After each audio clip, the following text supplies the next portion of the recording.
Welcome to another edition of the DJP Update Enhanced Podcast. Today we have a very special guest, Dr. Joe Gutierrez. Dr. Joe, tell us a little bit about yourself. Who are you? Where do you live? What do you do? Okay. I'm a retired general and vascular surgeon. I live in McLean, Virginia, just outside of Washington, D.C., a very exciting place. And being retired now, I thought I'd have a little bit more time to myself. I still keep active with the medical society, and I do bonsai for a hobby. So tell me about, this is your passion outside of family, profession, and business. Tell us about bonsai. Well, bonsai is literally a small tree in a pot.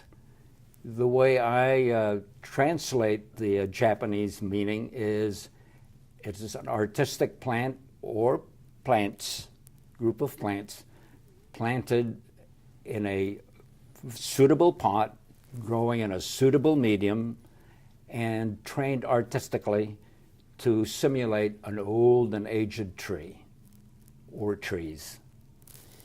So why did you get attracted to this? What brought this passion to you? Well, as a kid, I had an uncle who was my godfather, whose passion was photography.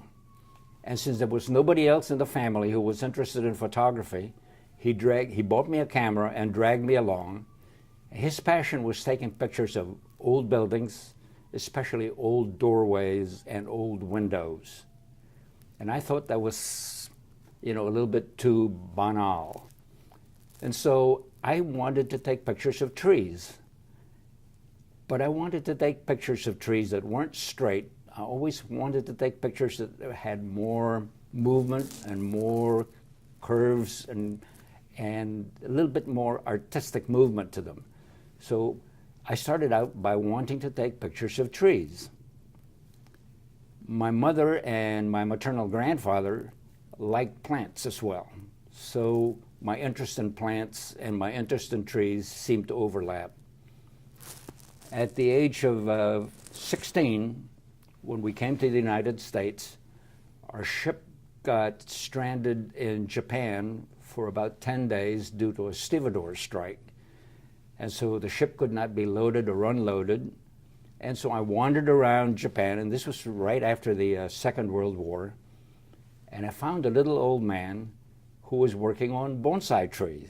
The art has really flourished in Japan. And so I thought, wow, this is really interesting, because now I don't have to walk all the way around a tree to find out the most interesting angle in which to photograph the tree. Because when a tree is planted in a pot for a bonsai, the artist plants it with a specific viewing angle, a specific front, you might say, to a tree. So I thought, wow, this is really great.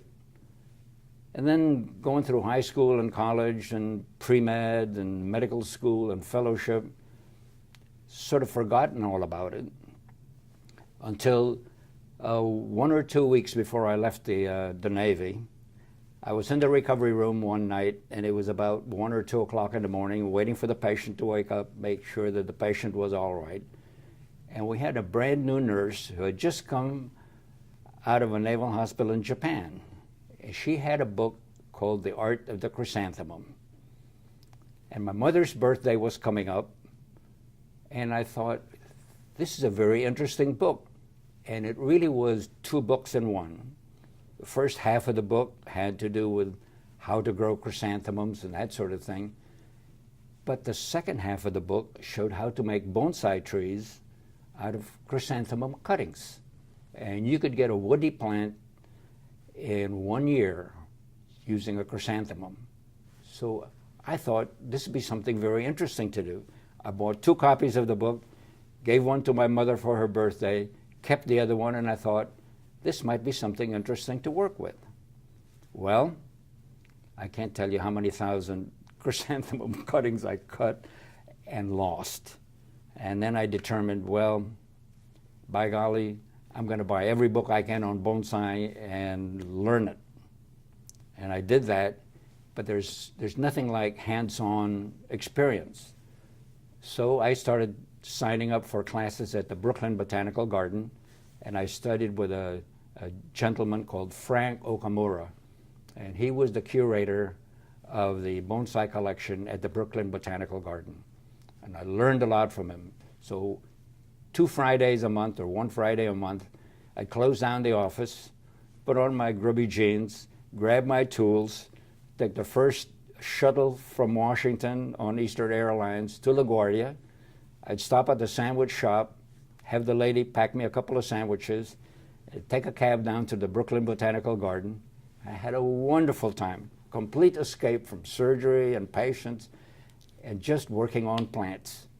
And I did that for maybe about 3 years. And then Frank finally said, I really can't teach you much anymore. We're working on 1 gallon nursery material. You really work on something bigger, more interesting.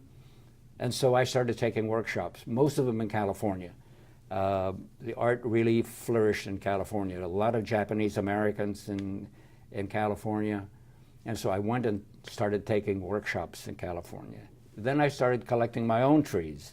And the most interesting trees I found to collect were in Colorado, up in the Rockies. You have gnarled, twisted, really naturally dwarfed trees. I'd go up around 9,000 to 10,000 feet elevation, and they're naturally stunted up there. These trees grow in crevices in the rock or little crevices on the surface of these big old rocks in the Rockies. And I'd haul those out, boil and burlap them, and take them back to Washington. And so, to me, that was really a wonderful way to escape from, patient care and all the politics of medicine and all the problems with insurance companies and the hospital and all that. It was really a complete escape. It also was a good way to keep my hands active. As a surgeon, I favored the use of wire. I used a lot of wire. Stainless steel wire was my thing. And so wiring trees to get branches and twigs and into shape and into position was very, very interesting. So it became a lifelong hobby and passion for me. So you shape the trees with the wire and trim the trees to give the effect that you were looking for. That's correct. Use heavy wire to bend or guy wires to pull branches down and put twigs and branches into shape and get very nice looking trees that way.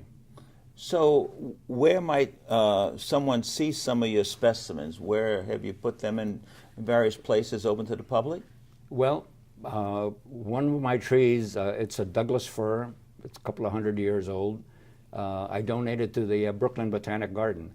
The gentleman that is the curator of the bonsai collection at the Brooklyn Botanical Garden is a very good friend of mine, and actually was my first collecting partner, first time I went collecting trees in Colorado. So his name is Larry Jackal, really a great guy, and I donated the tree, and he's got it out there in Denver. Well, that's wonderful. So if you had to pick one favorite bonsai that you trained, which one would it be? I really have no favorite single bonsai tree. I have some favorite species that I like to work with. From the Rockies, I like to work on Douglas firs and ponderosa pines. They're wonderful material to work with. And of course, growing up in the Washington, D.C. area, the mid-Atlantic states are perfect location for growing azaleas. So I do like to work with azaleas as well.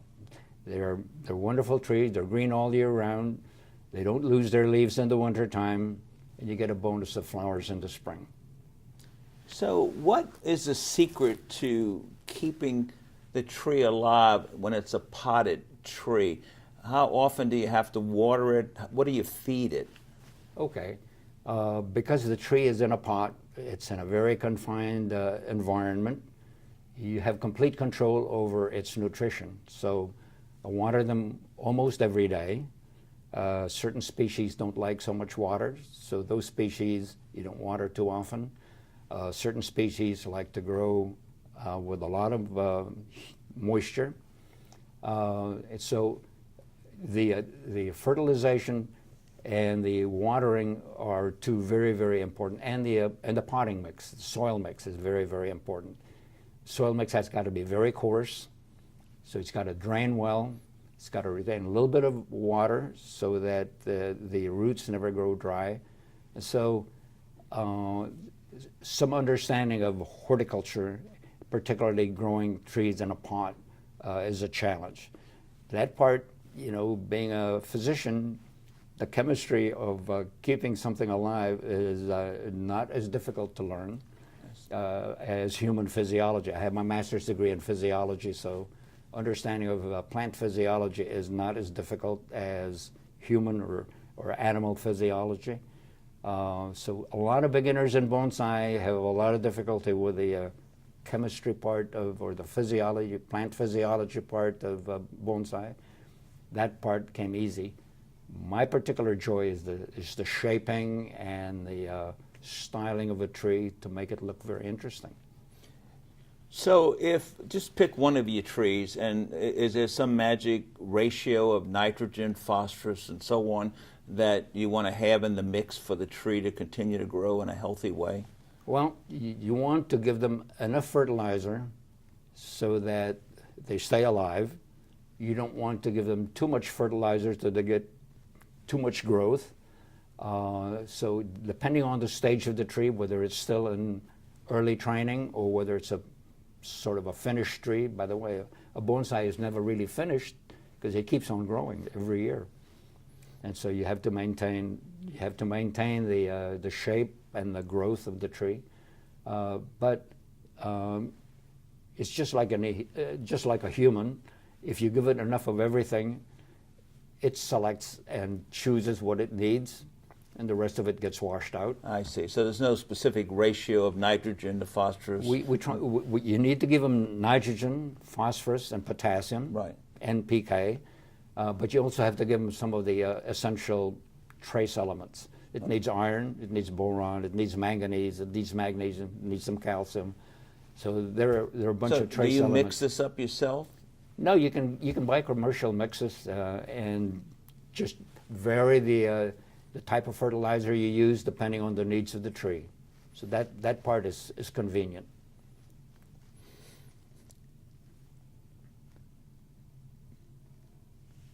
So do you have any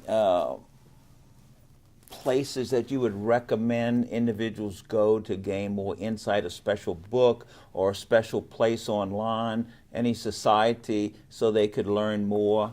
Most states have at least one or two bonsai clubs or bonsai societies, but actually if somebody went to the National Bonsai Foundation website, just Google National Bonsai Foundation. It'll give you a lot of information about the wonderful collection in Washington, D.C., the National Bonsai and Penching Museum, which is housed at the National Arboretum in Washington. A wonderful collection. I volunteer there every Thursday, so I'm glad to put in a plug for the National Bonsai and Penching Museum. But the National Bonsai Foundation, which raises money for the National Bonsai and Penching Museum, is a wonderful source. So there usually are clubs all over the country. California has a lot of them, and along the East Coast, everywhere. There are nice bonsai collections everywhere. Well, you mentioned you were in the Navy. I understand you were a Marine, and you were in Vietnam doing the Tet Offensive, and in the midst of saving lives over there, and we thank you for your service to America. But did you have any relaxing moments outside of the horrors of war, whereby you saw some interesting specimens over there? Actually, not so much in Vietnam. I was in the Navy, and as you know, the Marine Corps does not have its own medical corps, so I was in the Navy, but spent practically all of my time in the Navy with the Marines, so I have a very healthy respect for the Marines. But my attitude is you always have to have a little bit of a sense of humor. You need to be able to laugh at yourself and with yourself. If you can't do that, life becomes too serious and too difficult. So we always had to find time to do something that got our mind off war and taking care of patients and blood and guts and all that sort of thing. So we did find a lot of time to relax. Good. Well, thank you for your time, Dr. Joe. Thank you, sir.